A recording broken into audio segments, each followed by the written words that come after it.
Hello friends, मेरे YouTube channel BS tips में आप सभी का स्वागत है। फ्रेंड्स, आज की इस वीडियो में मैं आपको जो जानकारी देने वाला हूं वो जानकारी आपको मेरे वीडियो का थंबनेल देख के पता चल गया होगा।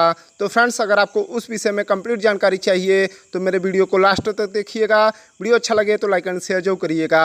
और फ्रेंड्स, अगर आप पहली बार हमारे यूट्यूब चैनल पे आए हैं तो हमारे यूट्यूब चैनल को सब्सक्राइब कर लीजिएगा, क्योंकि ऑनलाइन अर्निंग से रिलेटेड वीडियोज़ मैं अपने यूट्यूब चैनल पर लेके आता रहता हूँ। तो फ्रेंड्स, अब मैं वीडियो को शुरू करता हूँ। दोस्तों, इस वीडियो में हम सीखेंगे ग्रो एप्लीकेशन में म्यूचुअल फंड में कैसे एसआईपी करते हैं या फिर वन टाइम इन्वेस्टमेंट करना हो तो कैसे करते हैं। तो सभी चीज़ें मैं आपको बिल्कुल लेटेस्ट प्रोसेस में, बिल्कुल न्यू प्रोसेस में सिखाऊंगा, तो वीडियो को बिल्कुल ध्यान से देखिएगा। तो इसके लिए सबसे पहले ग्रो ऐप को ओपन करेंगे। तो यहाँ पे जब भी आप इसे ओपन करेंगे कुछ इस तरीके का इंटरफेस आएगा। आप इसके होम पेज पे आते हैं तो सबसे पहले स्टॉक वाले सेक्शन में आते हैं। तो यहाँ से कोई भी स्टॉक बाय कर सकते हैं और सेल कर सकते हैं, लेकिन हमें म्यूचुअल फंड में इन्वेस्ट करना है तो जस्ट यहाँ म्यूचुअल फंड पर क्लिक करेंगे। अब म्यूचुअल फंड पर क्लिक करेंगे तो यहाँ पर देखिए सभी तरह का म्यूचुअल फंड आ जाएगा। तो सबसे ऊपर देखिए यहाँ पे पॉपुलर फंड हमें शो करता है, ऐसे फंड जिसमें अभी के समय में ज़्यादातर लोग इसमें इन्वेस्ट कर रहे हैं।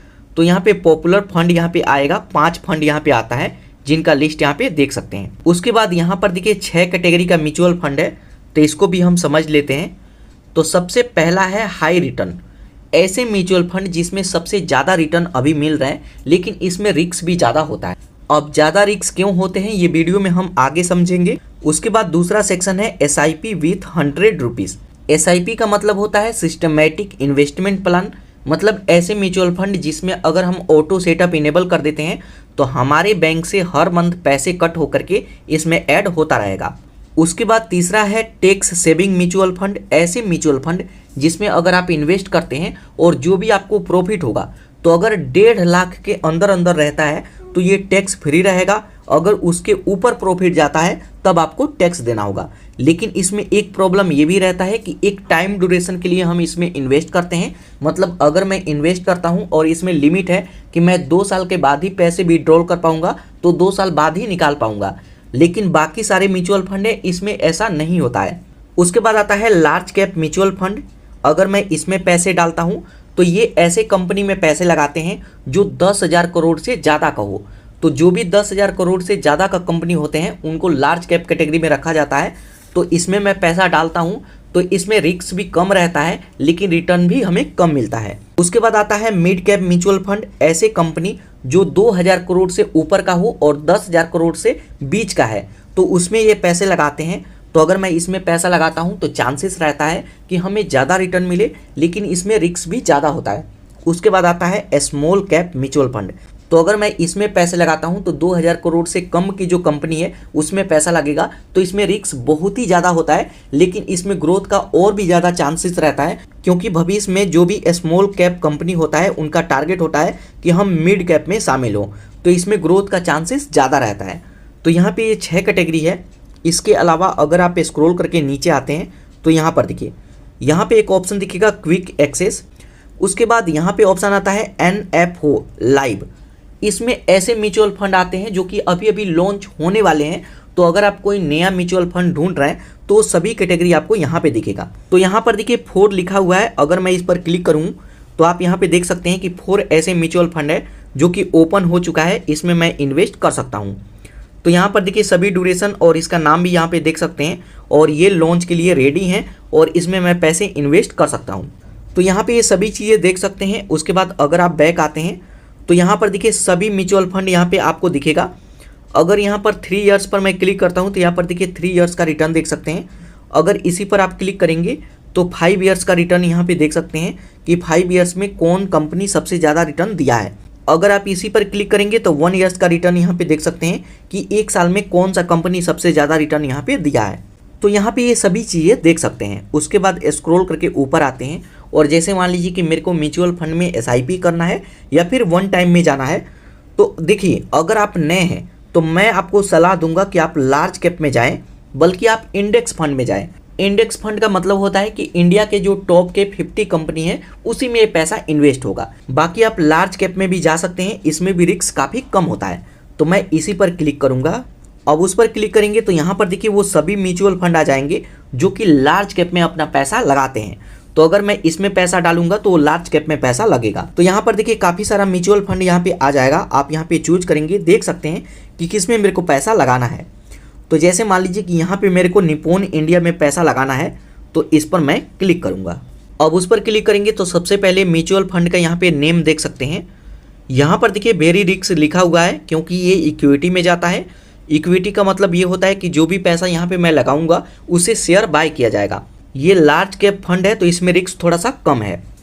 यहाँ पर देखिए सबसे पहले आपको NAV चार्ट दिखेगा जिससे हमें NAV प्राइस पता चलता है। जब भी हम म्यूचुअल फंड में इन्वेस्ट करते हैं तो पैसा यूं ही नहीं लग जाता है, हम NAV बाय करते हैं। NAV का प्राइस यहाँ पे देख सकते हैं, अभी इसमें 94 रुपया 38 पैसा है। अभी मैं आपको समझाता हूँ कि ये NAV क्या होता है। तो सबसे पहले यहाँ पे NAV चार्ट आप देख सकते हैं। उसके बाद यहाँ पर देखिए यहाँ पे टाइम ड्यूरेशन है। अगर ये 3 इयर्स पर है तो यहाँ पे 3 इयर्स का रिटर्न देख सकते हैं कि 25% का रिटर्न दिया है। अगर मैं 5 इयर्स पर क्लिक करूँ तो इस पर क्लिक करके देख सकते हैं कि 20% का रिटर्न ये 5 साल से देता आ रहा है। अगर मैं ऑल टाइम पर क्लिक करता हूँ तो यहाँ पे ऑल टाइम का रिटर्न देख सकते हैं, तकरीबन यहाँ पे 17.5% का रिटर्न यहाँ पे मिला है जब से फंड बना है तब से। उसके बाद यहाँ पर देखिए अब मेन बात आता है यहाँ पे NAV, नेट एसेट वैल्यू।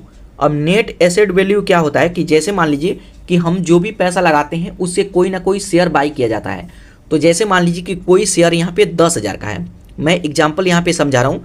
कोई शेयर 10,000 का है तो मैं इसमें देता हूँ 100 रुपया, कोई इसमें दिया 200 रुपया, कोई दिया इसमें 500 रुपया, कोई इसमें 5,000 रुपया दिया। तो ये सभी लोग मिला करके पैसे देते हैं और जब 10,000 रुपया हो जाएगा तो इस शेयर को ये लोग बाय करते हैं। जो भी इस फंड के मैनेजर हैं वो इसको बाय करेंगे और जब इसका शेयर बढ़ करके 10,000 से 15,000 हो जाएगा तो ये पैसा इनमें बढ़ जाएगा। लेकिन ये बराबर पैसा नहीं बढ़ता है, ये NAV के ऊपर होता है। जैसे मान लीजिए कि यहाँ पे ये 94 रुपया है और इसमें मैं 10,000 रुपया यहाँ पे लगाता हूँ। जैसे एग्जाम्पल मान लीजिए कि 10,000 रुपया मैं ऐड करता हूँ, तो कैलकुलेटर में मैं आपको समझा देता हूँ। तो ध्यान से देखिए, यहाँ पे मैं 10,000 टाइप करता हूँ, उसके बाद मैं यहाँ से भागा दूंगा 94 रुपया 38 पैसे से। तो यहाँ पर देखिए अगर मैं इसमें 10,000 रुपया मैं डालता हूँ तो यहाँ पे मेरे को 105 NAV मिलेगा, नेट एसेट वैल्यू। तो जब इसका प्राइस बढ़ेगा, अभी इसका प्राइस कितना है 94 रुपया है और मेरे को कितना मिला है 105।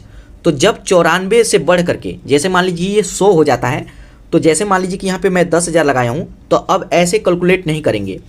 अब जैसे मान लीजिए कि ये बढ़ करके 94 से 100 रुपया हो जाता है या फिर 110 रुपया हो जाता है, तो मैं इसको कैंसिल करूंगा और 110 यहाँ पे टाइप करूंगा और मेरे पास कितना NAV है 105। तो इसको मैं गुणा करूंगा 105 से। तो यहाँ पर देखिए अब यहाँ पे प्रॉफिट देख सकते हैं 11,550 रुपया।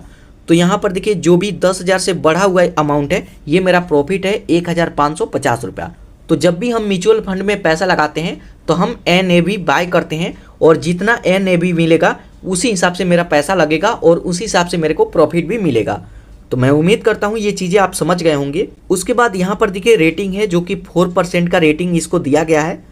यहाँ पर मिनिमम SIP देख सकते हैं 100 रुपया से भी हम स्टार्ट कर सकते हैं। उसके बाद AUM की बात करें, fund size, asset under management, तो टोटल फंड साइज है 26,925 करोड़।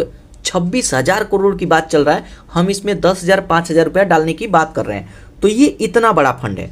उसके बाद स्क्रॉल करके नीचे आते हैं तो यहाँ पर देखिए रिटर्न कैलकुलेटर हमें मिलता है। अगर मैं इस पर क्लिक करता हूँ तो यहाँ पे मैं पहले ही देख सकता हूँ कि अगर मैं इसमें पैसे लगाऊँ तो मेरे को कितना रिटर्न मिलेगा।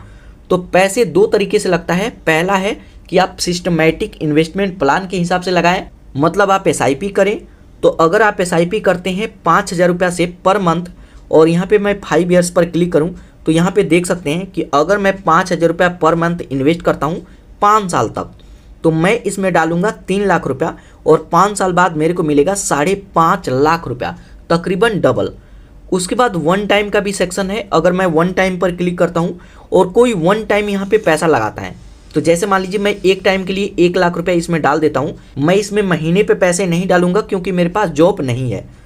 तो 1 लाख रुपया मैं डाल दिया 5 इयर्स के लिए। तो यहाँ पर देखिए 1 लाख रुपया आपका 2.5 लाख में बदल जाएगा 5 साल में।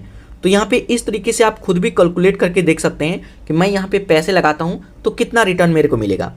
उसके बाद थोड़ा सा स्क्रॉल करके नीचे आएंगे तो यहाँ पर देखिए होल्डिंग का सेक्शन है। अगर मैं इस पर क्लिक करता हूँ तो यहाँ पे देख सकते हैं कि अगर मैं इसमें पैसे डालूंगा तो ये लोग पैसे कहाँ पे लगाते हैं, कौन सा शेयर बाय करते हैं, किस कंपनी का शेयर बाय करते हैं। सबसे पहले HDFC बैंक का है जिसमें 9% 10% इसमें पैसे लगा है। उसके बाद रिलायंस इंडस्ट्रीज है जिसमें 7% पैसा लगा है। ICICI बैंक में 6%, ITC में 6% और स्टेट बैंक ऑफ इंडिया में 6%। तो यहाँ पे आप देख सकते हैं कि ये लोग कहाँ पे पैसे लगाते हैं। तो अगर आप चाहें तो यहाँ से इन कंपनी को खुद भी बाय कर सकते हैं। अगर यहाँ सी ऑल होल्डिंग पर क्लिक करेंगे तो सभी कंपनी का लिस्ट आप देख सकते हैं। इसके अलावा होल्डिंग एनालिसिस पर क्लिक करके आप देख सकते हैं कि यहाँ पे ये पैसा कहाँ पे लगा है। तो जैसे यहाँ पे देखिए इक्विटी में लगा है 99%, कैश इनके पास है 0.7%, डेट में ये पैसा नहीं लगाए हैं। इसके अलावा यहाँ पे सेक्टर भी आप देख सकते हैं कि किस सेक्टर में सबसे ज़्यादा पैसा लगा है। तो सबसे पहले फाइनेंस, एनर्जी, यहाँ पे सर्विस, यहाँ पे कैपिटल गुड्स। तो यहाँ पे सभी चीज़ें आप खुद से भी देख सकते हैं। तो जितना आप सीखेंगे उसी हिसाब से आप रिटर्न भी ले पाते हैं, क्योंकि कोई म्यूचुअल फंड में 40% का रिटर्न ले रहा है और कोई 5% का रिटर्न ले रहा है। तो ये डिपेंड करता है कि आप किस तरीके से सीखते हैं और कितना सीखते हैं। उसके बाद यहाँ पे रिटर्न एंड रैंकिंग पर क्लिक करेंगे तो यहाँ पे आप देख सकते हैं कि किस तरीके का रिटर्न मिला है। तो इस म्यूचुअल फंड में एक साल में यहाँ पर देखिए तकरीबन 43% का रिटर्न दिया है। 3 इयर्स का यहाँ पे रिटर्न देख सकते हैं कि लगातार इतने साल से कितना रिटर्न देता आ रहा है। 5 इयर्स पर क्लिक करके देख सकते हैं कि 3 साल में किस तरीके का रिटर्न दे रहा है। और ऑल टाइम पर क्लिक करके देख सकते हैं कि 17.5% का रिटर्न यहाँ पे ये लगातार देता आ रहा है। उसके बाद यहाँ पर देखिए सिमिलर फंड का ऑप्शन आएगा, आप इस पर क्लिक करते हैं तो जैसे मान लीजिए कि इसी के जैसे और भी म्यूचुअल फंड आप ढूंढ रहे हैं ताकि आप कंपेरिजन कर पाएँ। जब भी मार्केट में जाते हैं तो कोई भी चीज़ बाय करना होता है तो आप 1-2 दुकान पे जाकर के कंपेयर करते हैं कि किस पे महंगा है, किस पे सस्ता है। तो जैसे मान लीजिए कि म्यूचुअल फंड में भी हमें कंपेयर करना है कि ये जो लार्ज कैप फंड है इसी के जैसे और भी मेरे को फंड चाहिए। तो यहाँ पे देख सकते हैं और इनका भी यहाँ पे 3 इयर्स का रिटर्न देख सकते हैं। अगर इस पर क्लिक करते हैं तो 5 इयर्स का भी रिटर्न देख सकते हैं। एक्सपेंस रेशियो भी देख सकते हैं कि किसका ज़्यादा है किसका कम है। अभी मैं आपको बताऊंगा कि एक्सपेंस रेशियो क्या होता है। इसके अलावा यहाँ पे फंड साइज आप देख सकते हैं कि किसका फंड कितना बड़ा है। तो यहाँ पे उसी से रिलेटेड फंड देख सकते हैं। उसके बाद यहाँ पे आता है एक्सपेंस रेशियो, एग्जिट लोड और टैक्स। तो अगर मैं इस पर क्लिक करूँ तो यहाँ पर एक्सपेंस रेशियो देखिए, जब भी हम इसमें पैसे लगाएंगे और जो भी NAV का बढ़ा हुआ प्राइस होता है, जैसे NAV अभी 94 रुपये का है और NAV बढ़ करके 110 रुपये का हो जाता है तो कितना बढ़ा, 16 रुपया बढ़ा। तो जो भी 16 रुपये का प्रॉफिट होगा पर NAV पर तो उसका हमें चार्ज देना होगा। तो यहाँ पर एक्सपेंस रेशियो उसी हिसाब से करता है। और ये एक्सपेंस रेशियो जो भी इस फंड के मैनेजर हैं वो खुद चार्ज करते हैं और चार्ज जो है प्रॉफिट पे ही लगता है। जो भी आपका प्रिंसिपल अमाउंट है, जैसे मैं 10,000 रुपये डाला हूँ तो उस पर कोई चार्ज नहीं लगेगा, जो भी प्रॉफिट है उसी पे चार्ज लगेगा। तो 0.74% का एक्सपेंस रेशियो इसमें लगेगा। हर म्यूचुअल फंड में किसी में ज़्यादा और किसी में कम होता है। उसके बाद एग्जिट लोड है, जब भी आप पैसा लगाएं तो ये चीज़ें आपको ध्यान से देखना है कि अगर इसमें मैं पैसा लगाता हूं और 7 दिन के अंदर मैं विड्रॉल करता हूं तो 1% का यहाँ पे एग्जिट लोड लगेगा। इसके अलावा स्टाम्प ड्यूटी आप देख सकते हैं कि कितना % का चार्ज लगेगा। जब भी हम म्यूचुअल फंड से पैसा कमाते हैं उस पर टैक्स भी लगता है। काफ़ी सारे लोगों को नहीं पता है कि कितना टैक्स लगेगा। तो ध्यान दीजिए, जब भी आप इसमें पैसा लगाएंगे और 1 साल के अंदर आप विड्रॉल करते हैं और जो भी आपका प्रॉफिट है तो उस पर सबसे पहले आप पे 15% का यहाँ पे टैक्स देना होगा। लेकिन अगर आप 1 साल के बाद पैसा विड्रॉल करते हैं तो उस पर 10% का टैक्स आपको देना होगा। मतलब 1 साल से पहले पैसा निकालते हैं तो 15% का टैक्स और 1 साल के बाद पैसा निकालेंगे तो 10% का टैक्स। लेकिन जो भी प्रॉफिट है उसी पे टैक्स लगेगा। जो भी हमारा प्रिंसिपल अमाउंट है, जो मैं 10,000 रुपये डालूंगा उस पर कोई भी टैक्स नहीं लगेगा। लेकिन म्यूचुअल फंड का सबसे अच्छा बात यह है कि अगर आप 1.5 लाख से कम का प्रॉफिट करते हैं और 1 साल के बाद पैसे विड्रॉल करते हैं तो कोई भी टैक्स नहीं लगेगा। उसके बाद यहाँ पे फंड मैनेजर है, इस पर आप क्लिक करके इस फंड के मैनेजर देख सकते हैं और इनका एक्सपीरियंस भी देख सकते हैं। तो यहाँ पर देखिए इस फंड में 2 मैनेजर हैं। तो यहाँ पर देखिए ये मैनेजर 2013 में जुड़े हैं और ये 2021 में है। व्यू डिटेल पर क्लिक करके इस फंड मैनेजर का आप सभी डिटेल देख सकते हैं। इनका पूरा नाम, यहाँ पे एजुकेशन, यहाँ पे एक्सपीरियंस देख सकते हैं कि निप्पॉन इंडिया से पहले ये कहाँ कहाँ पे जॉब करते थे और कितना समय ये जॉब किए हैं। तो सभी चीज़ें यहाँ पे देख सकते हैं। उसके बाद यहाँ पे आता है fund house and investment objective. तो इस पर आप क्लिक करके देख सकते हैं कि निप्पॉन इंडिया म्यूचुअल फंड है, ये इंडिया में क्या इनका रैंकिंग है। तो इंडिया में इनका चौथा रैंकिंग है, जैसे रैंकिंग होता है रैंकिंग 1, रैंकिंग 2, तो इस तरीके से ये चौथे रैंक पे आते हैं। टोटल ये कितना मैनेज करते हैं, 4,90,031 करोड़।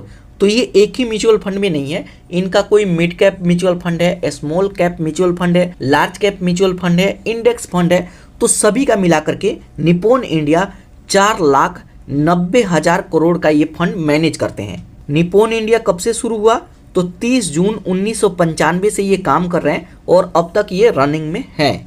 इसके अलावा स्क्रॉल करके नीचे आते हैं तो यहाँ पर देखिए अदर प्लान पर क्लिक करके देख सकते हैं, जो निप्पॉन इंडिया का खुद का ही म्यूचुअल फंड है। तो अगर मैं इस पर क्लिक करूँ तो यहाँ पर देखिए निप्पॉन इंडिया का ये भी है और ये भी है, तो इसमें भी पैसा इन्वेस्ट कर सकते हैं। इसके अलावा और नीचे आते हैं तो यहाँ पर देखिए रिसेंटली व्यू पर क्लिक करके देख सकते हैं ऐसे म्यूचुअल फंड जो कि अभी के समय में लोग ज़्यादा देख रहे हैं, जैसे इसको चेक कर रहे हैं, इसको चेक कर रहे हैं, इसको चेक कर रहे हैं। पैसे इन्वेस्ट कर रहे हैं या फिर नहीं कर रहे हैं वो बात अलग है, लेकिन इनको अभी के समय में सबसे ज़्यादा देखा जा रहा है। तो यहाँ पर देखिए जैसे मैं म्यूचुअल फंड के बारे में सभी चीज़ें आपको बता दिया, उसके बाद अब लास्ट में बात आता है कि हम इसमें पैसा इन्वेस्ट कैसे करेंगे। तो यहाँ पर देखिए स्क्रॉल करके नीचे आता हूँ, निप्पॉन इंडिया का ये म्यूचुअल फंड है। तो इसमें पैसे लगाने के लिए सबसे पहला तरीका है कि आप वन टाइम में पैसे लगाएंगे या फिर यहाँ पे सिप स्टार्ट करेंगे, सिस्टमैटिक इन्वेस्टमेंट प्लान। तो जैसे मेरे को SIP करना है तो इस पर मैं क्लिक करूँगा। अब उस पर क्लिक करेंगे तो यहाँ पे हमसे पूछेगा कि कितना पैसा आप महीने का लगाना चाहते हैं। तो 100 रुपये से ये स्टार्टेड है, तो मैं इसमें 100 रुपये से स्टार्ट करूँगा। तो 100 रुपये यहाँ पे ऐड करेंगे। उसके बाद यहाँ पर डेट पूछेगा कि आप किस डेट को चाहते हैं कि आपके बैंक से पैसा कटे। तो ज़्यादातर केस में 7 से 10 तारीख को पैसा आता है, तो मैं चाहता हूँ कि 14 तारीख को पैसा कटे हमारे बैंक से। तो मैं यहाँ पे 14 तारीख ऐड कर लूँगा। उसके बाद जस्ट नीचे अपडेट पर क्लिक करेंगे। अब अपडेट करते हैं तो यहाँ पर देखिए 14 तारीख को हर महीने जब भी 14 तारीख आएगा हमारे बैंक से 100 रुपया कट के निप्पॉन इंडिया में ये पैसा लग जाएगा। उसके बाद यहाँ पर देखिए हमारा बैंक आ जाएगा, जस्ट यहाँ स्टार्ट सिप पर क्लिक करेंगे। अब उस पर क्लिक करेंगे तो हमारे पास एक OTP आएगा, OTP ऑटोमेटिक ही ले लेगा। तो यहाँ पर देखिए सभी चीज़ें यहाँ पे आ गया है। 100 रुपये से SIP हम स्टार्ट कर रहे हैं, 14 तारीख को पैसा कटेगा। ये पैसा HDFC से कटेगा और यहाँ पे वैलिडिटी देख सकते हैं अनटिल, जब तक चाहे तब तक आप इसमें होल्ड कर सकते हैं। तो जस्ट यहाँ अप्रूव पर क्लिक करेंगे। अप्रूव पर क्लिक करेंगे तो आपको रीडायरेक्ट कर दिया जाएगा गूगल पे, फ़ोनपे, पेटीएम, किसी से भी इसमें 100 रुपये का पेमेंट करेंगे तो यहाँ पर देखिए 100 रुपया कट भी हो गया हमारे बैंक से और यहाँ पर देखिए 100 रुपया इसमें इन्वेस्ट हो गया। यहाँ पर SIP सेटअप सक्सेसफुली यहाँ पे हो गया है। जस्ट यहाँ डन पर क्लिक करेंगे। यहाँ पर ये ऑटो पे लग गया है, मतलब इसमें बार बार पैसा डालने का ज़रूरत नहीं है। हमारे बैंक से जब भी पैसा, हमारे बैंक में कहीं से भी पैसा आएगा तो 14 तारीख को ऑटोमेटिक हमारे बैंक से पैसा कट हो जाएगा और इसमें निप्पॉन इंडिया में ये पैसा लग जाएगा।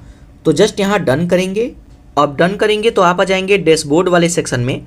तो जब भी म्यूचुअल फंड पर क्लिक करते हैं तो आप आते हैं एक्सप्लोर में। तो जैसे मैं एक्सप्लोर पर फिर से क्लिक करके दिखाऊं तो यहाँ से हम पैसा इन्वेस्ट किए थे और इसके बारे में सभी चीज़ें दिखे थे। उसके बाद यहाँ पर डैशबोर्ड का सेक्शन आएगा। जब भी आप म्यूचुअल फंड में इन्वेस्ट करते हैं तो डैशबोर्ड पर क्लिक करके आप देख सकते हैं कि आप म्यूचुअल फंड में कितना इन्वेस्ट किए हैं और कितना रिटर्न मिला है। तो यहाँ पर देखिए सबसे पहले हम आज एक ऑर्डर लगाए हैं तो ऑर्डर यहाँ पे इन प्रोग्रेस में है। इसके अलावा यहाँ पर देखिए 1000 मैं इन्वेस्ट किया हूँ और 1115 रुपया यहाँ पे हो चुका है, मतलब यहाँ पे 11.48% का मेरे को रिटर्न मिला हुआ है। ये मेरा डेमो अकाउंट है, मेरा दूसरा अकाउंट है जिसमें मैं खुद भी एक बड़े लिमिट पर मैं इन्वेस्टमेंट करता हूँ। आपको बिल्कुल भी डरने वाला बात नहीं है, म्यूचुअल फंड में आप इन्वेस्ट कर सकते हैं। उसके बाद जैसे आपके पास कितना म्यूचुअल फंड में SIP चल रहा है तो यहाँ पर देखिए 2 ऐसे म्यूचुअल फंड है जिसमें मेरा SIP चल रहा है और इसमें 500 लगा है, इसमें 500 लगा है और यहाँ पे प्रॉफिट भी देख सकते हैं। तो यहाँ पे ये सभी चीज़ें देख सकते हैं। डैशबोर्ड पे आकर के अपना रिटर्न और अपना प्रॉफिट भी देख सकते हैं। इसके अलावा यहाँ पर देखिए आपको एक सेक्शन दिखेगा SIP का। अगर मैं इस पर क्लिक करूँ तो यहाँ पे जितना भी SIP चल रहा होगा तो सबसे पहले देखिए ये SIP है जो कि यहाँ पे 23 जुलाई को हमारे बैंक से पैसा कट होकर के इसमें 100 रुपया ऐड हो जाएगा। दूसरा भी ICICI बैंक का है जो कि 22 जुलाई को पैसा कट होकर के 100 रुपया इसमें ऐड होगा। आज हम तीसरा SIP इसमें लगाए हैं तीसरे म्यूचुअल फंड में जो कि निप्पॉन इंडिया का है। तो यहाँ पर ये देखिए 100 रुपया ये इन प्रोग्रेस में है। तो अगर मैं इस पर क्लिक करता हूँ तो यहाँ पर आप देख सकते हैं कि कितने दिन में अप्रूवल होगा। यहाँ पे अगर आप चाहें तो डेट वगैरह सब कुछ चेंज कर सकते हैं। और यहाँ पर देखिए 27 जून को मेरा पहला इन्वेस्टमेंट मतलब 100 रुपया पहला यहाँ पे कट होगा। तो सभी चीज़ें देख सकते हैं। और ऑर्डर लगाते हैं तो ये 3-4 दिन में अप्रूवल होता है। और अगर कोई ऑर्डर लगाए हैं और इसको कैंसिल करना चाहें तो कैंसिल SIP पर क्लिक करेंगे तो ये ऑर्डर कैंसिल हो जाएगा और फिर से किसी और म्यूचुअल फंड में आप चाहें तो पैसा इन्वेस्ट कर सकते हैं। तो SIP पर क्लिक करके देख सकते हैं कि आपका कितना म्यूचुअल फंड यहाँ पे चल रहा है और कोई इन प्रोग्रेस में है तो ये 1-2 दिन में अप्रूवल होगा। तो यहाँ पर 3 म्यूचुअल फंड है जिसमें मैं SIP चला रहा हूँ। उसके बाद जैसे मान लीजिए कि ये वाला म्यूचुअल फंड है और इसमें 100 रुपये मैं इन्वेस्ट कर रहा हूँ और मेरे को अमाउंट कम ज़्यादा करना है तो इसके लिए इसी पर क्लिक करेंगे। अब उस पर क्लिक करेंगे तो सबसे पहले अमाउंट देख सकते हैं कि 100 रुपये इन्वेस्ट होता है 23 तारीख को। यहाँ पर चेंज अमाउंट एंड डेट पर क्लिक करते हैं तो यहाँ से आप इसके अमाउंट और डेट को भी चेंज कर सकते हैं। तो 100 रुपये इसमें है, अगर मैं चाहूँ तो इसको 10,000 यहाँ पे कर सकता हूँ, 1,000, 10,000, 1 लाख जितना चाहें उतना यहाँ पे करके। और यहाँ पर देखिए डेट है तो 23 तारीख को अभी करंट में पैसा कट रहा है। अगर मैं इस पर क्लिक करूँ और 23 के जगह पे मैं यहाँ पे 24 कर दूँ और जस्ट यहाँ अपडेट पर क्लिक करूँगा, उसके बाद जस्ट यहाँ सेव चेंजेस पर क्लिक करेंगे तो ये सेव हो जाएगा। उसके बाद कन्फर्म करेंगे तो यहाँ पर आपके नंबर पर एक OTP आएगा, OTP ऑटोमेटिक ही फिल हो जाता है। उसके बाद एडिट SIP रिक्वेस्टेड यहाँ पे सक्सेसफुल हो चुका है। जस्ट यहाँ डन पर क्लिक करेंगे तो यहाँ पे कभी भी किसी भी म्यूचुअल फंड में पैसा लगाते हैं तो उसका डेट और अमाउंट आप चेंज कर सकते हैं, बाद में कम भी कर सकते हैं, ज़्यादा भी कर सकते हैं। तो कम से कम 100 रुपया है तो 100 रुपया से कम नहीं कर सकते, आप ऊपर ही ले जा सकते हैं। और अगर मैं 1,000 से स्टार्ट किया होता तो मैं इसको कम करके 500, 200, 100 जितना चाहता उतना कर लेता। उसके बाद बात आता है कि यहाँ से मेरे को पैसा निकालना है तो कैसे निकालूंगा। तो जैसे मान लीजिए कि ये वाला म्यूचुअल फंड है, इसमें मेरा 100 रुपये का SIP चल रहा है, 500 रुपये इन्वेस्टमेंट है और 569 रुपया हो चुका है। तो इसमें से मेरे को पैसा निकालना है तो जस्ट मैं इसी पर क्लिक करूँगा। उसके बाद और भी पैसा इन्वेस्ट करना चाहते हैं तो स्टार्ट SIP या फिर 1 टाइम, लेकिन मेरे को पैसा निकालना है तो जस्ट यहाँ रिडीम पर क्लिक करेंगे। रिडीम पर क्लिक करेंगे तो यहाँ पे हमसे पूछेगा कि कितना पैसा निकालना चाहते हैं। तो मेरे पास टोटल 568 रुपया है। तो अगर मैं यहाँ पे टाइप करूँ कि मेरे को 100 रुपया निकालना है तो यहाँ पे 100 रुपया मैं यहाँ पे टाइप कर दूंगा। 100 रुपया विड्रॉल होगा, लेकिन जो भी पैसा है टोटल पैसा मेरे को निकालना है तो जस्ट यहाँ रिडीम ऑल का ऑप्शन आएगा, इसमें टिक मार्क लगाएंगे। तो जैसे ही टिक मार्क लगाते हैं तो जो भी पैसा यहाँ पे टोटल होगा टोटल के टोटल यहाँ पे फिल हो जाएगा। लेकिन मैं टोटल नहीं निकालूंगा, मैं सिर्फ 100 रुपया निकालूंगा। तो 100 रुपया टाइप कर दिया, ये पैसा हमारी इसी बैंक में आएगा। तो जस्ट यहाँ वेरीफाई एंड रिडीम पर क्लिक करेंगे। उसके बाद आपके नंबर पर फिर से एक OTP आएगा, OTP ऑटोमेटिक ही सबमिट हो जाएगा। तो OTP आ गया है, जस्ट इसको कंफर्म करेंगे। अब जैसे ही कंफर्म करेंगे तो यहाँ पर देखिए 100 रुपया सक्सेसफुल रिडीम हो जाएगा। तो 100 रुपया रिडीम हुआ है, 27 तारीख को ये अप्रूवल होगा। ये वीडियो मैं रात को शूट कर रहा हूँ तो जब मार्केट क्लोज होता है तो ये साथ के साथ नहीं बिकता है, तो अगले दिन ये बिकेगा। उसके बाद हमारे बैंक में 1 जुलाई को पैसा आएगा, मतलब 27 को बिकेगा तो 4 दिन बाद पैसा ट्रांसफ़र होगा हमारे बैंक में। तो जस्ट यहाँ डन पर क्लिक करेंगे। तो जब भी आपको इमरजेंसी हो तो आपको खुद से भी देख लेना है कि मेरे को 4 दिन बाद पैसे आएगा, तो आपको 4 दिन पहले पैसा रिडीम करना होगा, तभी टाइम से पैसा बैंक में आ पाएगा। तो यहाँ पर देखिए अब यहाँ पे सभी चीज़ें देख सकते हैं, अभी भी 1,000 रुपया दिख रहा है क्योंकि जब ये कल बिकेगा तब यहाँ पे माइनस हो जाएगा। तो दोस्तों ये तरीका है, इस तरीके से म्यूचुअल फंड में आप पैसा लगा सकते हैं, SIP कर सकते हैं या फिर 1 टाइम में पैसा डाल सकते हैं और आप अपना पैसा इस तरीके से विड्रॉल भी कर सकते हैं।